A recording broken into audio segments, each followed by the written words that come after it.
We're out here at the Chrysler project. You guys last saw this when it was in the framing stage. As you can see now, she's up in the air. We have our windows going in next week.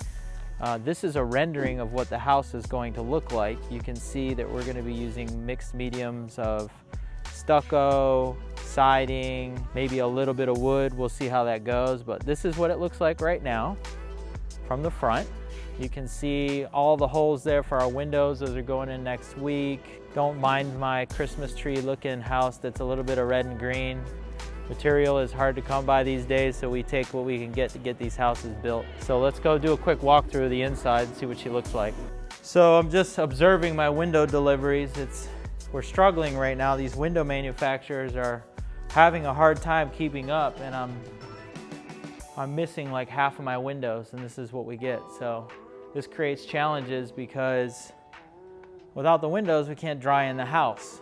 Without drying in the house, we can't get all our mechanicals done. We can't get our insulation sheetrock done. So we kind of got to make lemonade and do what we can when we can. So watch your step. You walk in here. This is gonna be like a little mud room right here. A little window right there to let in some light. We'll do like some custom built-ins and benches and whatever.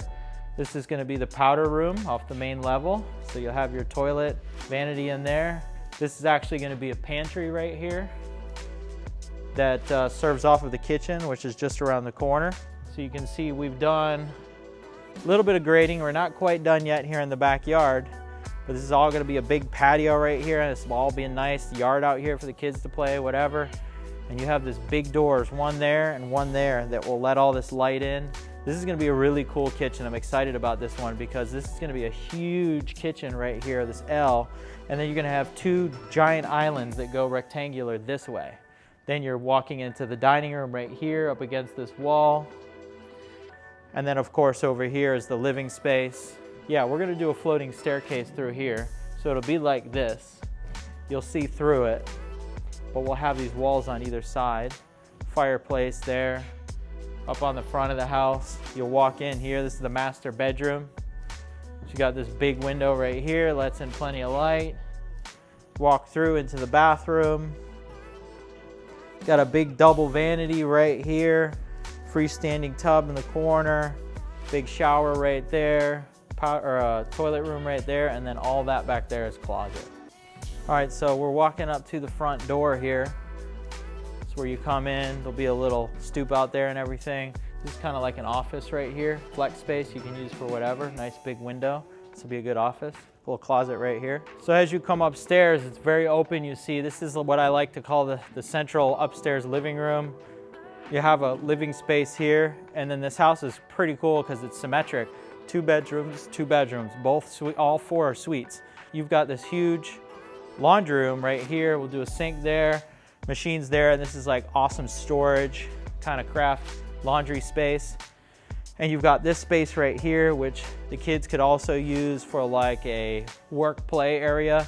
All the bedrooms are up here. Put all the kids' mess up here. Put them all in their bedrooms. They've got a great view of the backyard from up here as well.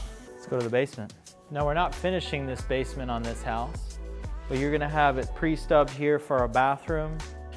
Bedroom there, very generous sized bedroom. And then this is all rec space right here. You'll have a big 12-foot door right there. It'll all be glass. It'll let all this light in. And then back here in the back of the house, you've got your mechanical room back there. And then this is another giant rec room, could be whatever. And that's Chrysler, guys. I'm gonna show you the next one that we're working on right now. So check this out. You guys saw in one of the last videos, this is one of our lots right here that we bought from a couple that bought it. They're actually real estate agent and builder duo.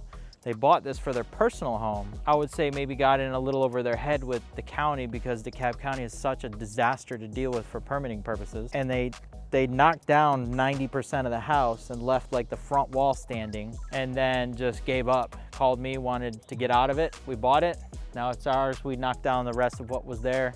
It's a vacant lot, we're waiting on a permit to start. Then I get a call from these people next door, and this happens to us all the time. They said that, so there was a husband and wife living in the house. They had his stepchildren from another marriage living with him.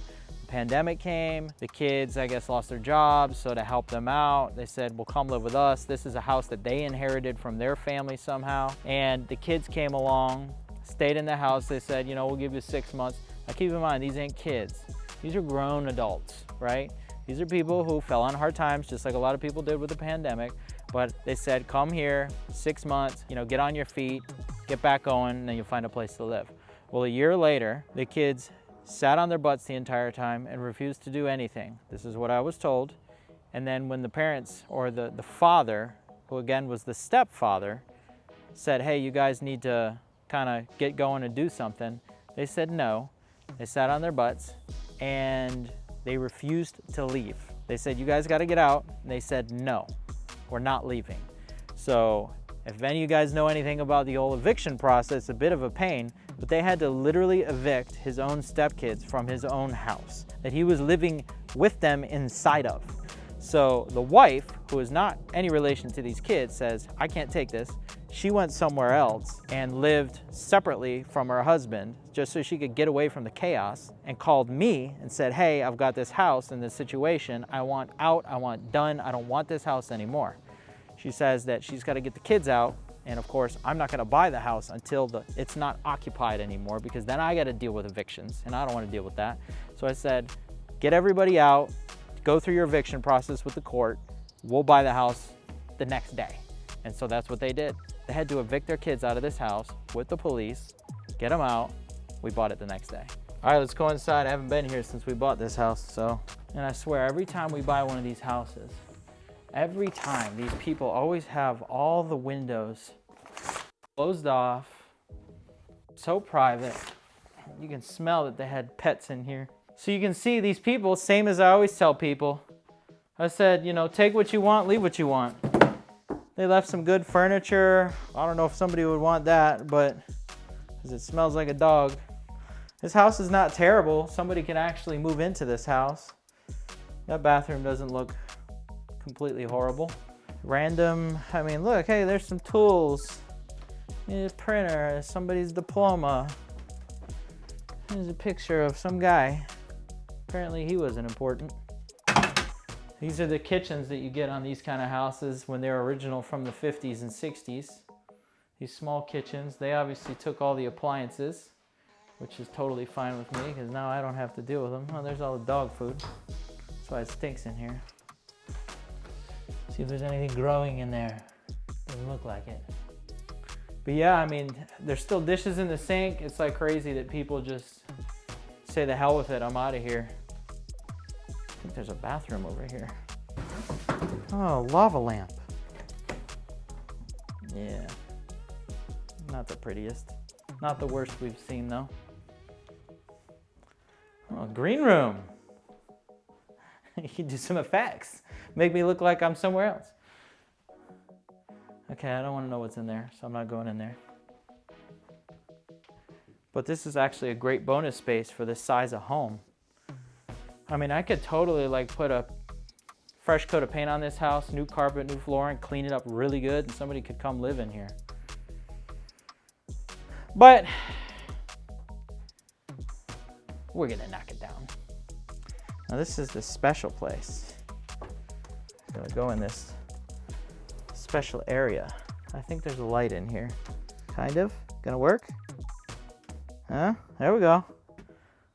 So this is where, hey look, a MacBook.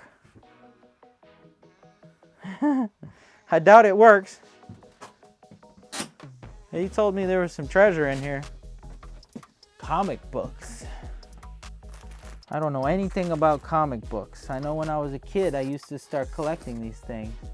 There could be some gold in here. Knowing my luck, probably not. They look sealed too. Yeah, they're a lot in plastic and everything, so who knows, man. Supergirl. What year are these? 93. 93. So we're gonna go through all this stuff. We're gonna take it to like a comic book place and see if we can get some values on these things. Maybe recoup a little bit of money out of this. Pretty interesting what you find in these homes, you know? People live their whole lives in places like this, and then all of a sudden something bad happens and they're just like, see ya. Look at this old thing. I'm sure it doesn't. I don't know what we're walking into, but it's turning on. If it says something bad, I'm just gonna hit it with the hammer. Christopher. Enter password. No, we're done. Oh, now we know why it was left behind. Nah, just kidding. All right, let's get out of this crap hole. It stinks in here. So this is always an interesting feature of these older homes. This is where they had their washer and dryer. So you literally have to take your laundry outside and do it in this little closet because these houses didn't have washing machines back in the 50s. Decent backyard. We've got this like little wall situation that we'll have to deal with where the earth grades down. We'll cut all this down, clean all this up, rip all this out, redo it, rip all this up, start over. Wash the dog sweat off of me. So this particular property, I'll show you guys a rendering now. You can see this one's gonna be a super modern house. It's gonna be a 5-bedroom house on slab. One of the coolest ones that we've done, I think, that's a slab house for a modern. So I'm super excited about what this one's gonna look like. And it's gonna be really cool, kind of up here on the hill. That one is brand new, obviously. That was a custom done for someone else by some builder. I met them over the phone, they seem nice. So we'll do a nice slab house right here, and we'll knock that thing down and pop another pretty one right there next to it. So stay tuned, more to come on these. The neighbors were super happy with me because I knocked down the monstrosity that's been sitting there for, I think, 2 years. We used to drive up and down this road to get to our other project, and there was just like this wall standing here that looked like a wall from a 1950s house, and it was just an absolute eyesore.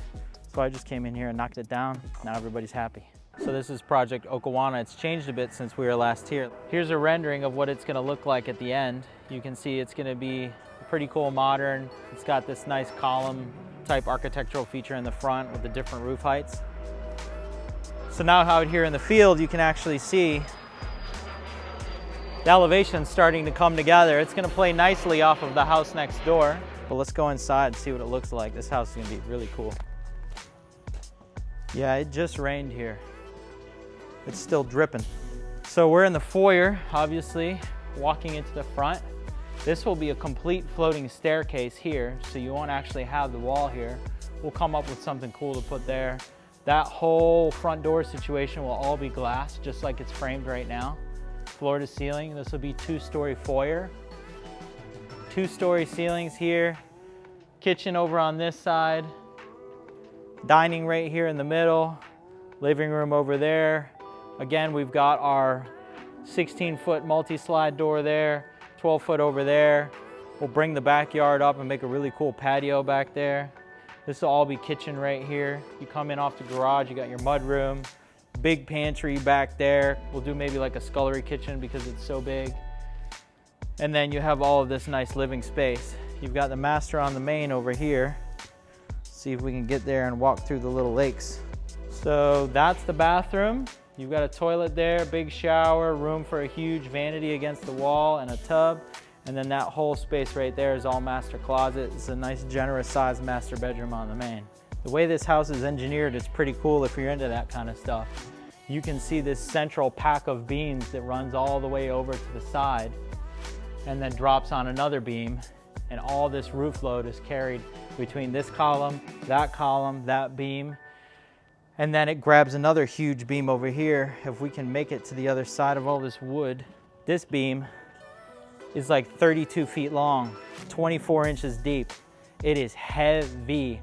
And somehow, I have no idea how, I wasn't here when they did it, the framers got these beams up there with no crane. I don't know how, because all that had to be lifted up and set into place. I think what they did is they built the other side first, and then they hoisted it up onto that side and laid it in. You can see that big beam hangs into that beam, so it's pretty cool. You use all this wood or you use all this LVL type framing to achieve all these open spaces without spending too much money on steel. But this will be really cool because this is how it's gonna be. You're gonna have this 2-story balcony here that overlooks the main living area. So you're gonna have 1, 2, 3 bedrooms up here, if I'm remembering correctly. No, it's 4. Yeah, there's 3 bedrooms over there and the 4th over here, and this is the upstairs living room. And then you've got the laundry against the back wall there. So we picked up a couple more properties. Obviously, you just saw one of them. We got another one up here I'm gonna drive by. It's right next to where we're gonna build our house, but we're buying this property. It's right next to another one because I like to keep the projects close together, and it's Buckhead, so can't go wrong with Buckhead. I mean, it's in town, it's in the area where everybody wants to live and work. Even aside from all the BS in the news and all the recent crime uptick and everything, I mean, it'll blow over. Buckhead's even thinking about, or trying actually, not even thinking, they've been thinking, they're trying to break off and become their own city and break away from the city of Atlanta. And you can see this is a house that we built and sold last year. You guys have seen that on the site, and then right next door is our lot. A little sneak peek. We started doing some digging. We'll talk about that more later. This is a really cool project right here. You can't see much, but really cool modern that a guy is building custom for himself. I met through another guy, car guy. It's going to be a really cool house. So it'll be exciting to have that across the street from the other ones. And then eventually this street will probably start to turn. More people will be willing to sell their land, and we'll be ready. You just have to be ready because you never know when these deals are going to pop up. I would say that's the biggest and most important part about snagging deals is being ready to pounce. Because like this deal up here that we're going to right now, I mean, this guy told me that he had multiple offers on the property from other builders, and some of them had no contingencies, where I had the one contingency about the survey.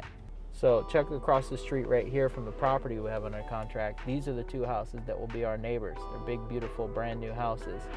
So it just works out that these 2 beauties will be in the line of sight from the new house. And that helps a lot when you're trying to sell a brand new house for top money, because, you know, the rest of the houses in the neighborhood, they're all right, but they're small, they're old, they're original, they might be in great shape. You can check out this little guy right here to your right. They're fine, but the big ones are prettier. So stay tuned, more to come on that one. We're supposed to close in like a month. Let's see how the survey goes. I'll have it back in like 2 weeks, and then we'll make a decision on it. And I'm sure it'll be fine, but we just got to do our due diligence, and then we'll buy that one. So that would mean we have, I don't even know how many projects in the pipeline right now. It's a lot. So we got a lot going on, a lot of cool houses coming up. Stay tuned. We're going to have some unveilings of some new projects that we have. We have a great architect that we've been working with on 3 different projects. So we haven't unveiled that information yet. But stay tuned. We're going to be releasing all that information soon so you guys can see all the new stuff that's coming up. It's going to be a great year with some really cool houses. See you guys on the next one.